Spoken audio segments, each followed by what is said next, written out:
नमस्कार विद्यार्थियों, स्वागत है आपका आपके अपने चैनल हिंदी पाठ्यक्रम 9 से 12 में। आज हम हिंदी साहित्य के एक बहुत महत्वपूर्ण युग को पढ़ने वाले हैं। भारतेंदु युग 1868 ईस्वी से 1900 ईस्वी तक।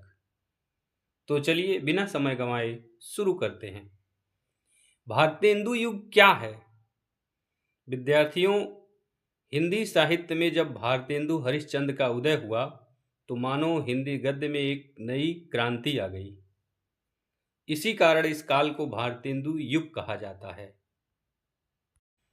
अगर भारतेंदु जी से पहले हिंदी साहित्य की स्थिति की बात करें तो भारतेंदु जी से पहले हिंदी गद्य की कोई स्पष्ट पहचान नहीं थी।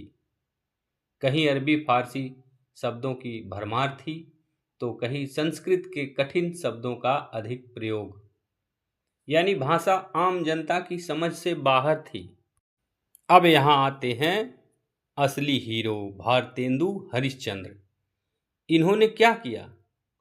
पहली बार साधारण बोलचाल की भाषा को अपनाया, हिंदी गद्य को स्पष्ट रूप और दिशा दी, भाषा को सरल, सहज और समझने योग्य बनाया।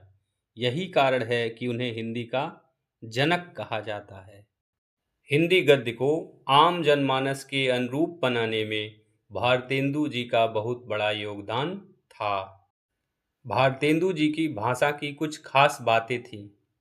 इनकी भाषा में अरबी फारसी शब्द भी मिलते हैं, लेकिन वही जो आम बोलचाल में प्रचलित थे।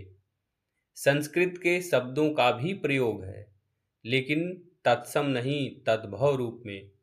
और सबसे खास बात, इनके इन प्रयोगों से भाषा बनी व्यवहारिक, भावपूर्ण और आसान। तो प्यारे विद्यार्थियों, आज हमने सीखा कि भारतेंदु जी ने हिंदी को नई दिशा दी, भाषा को सरल और जन सामान्य के करीब बनाया।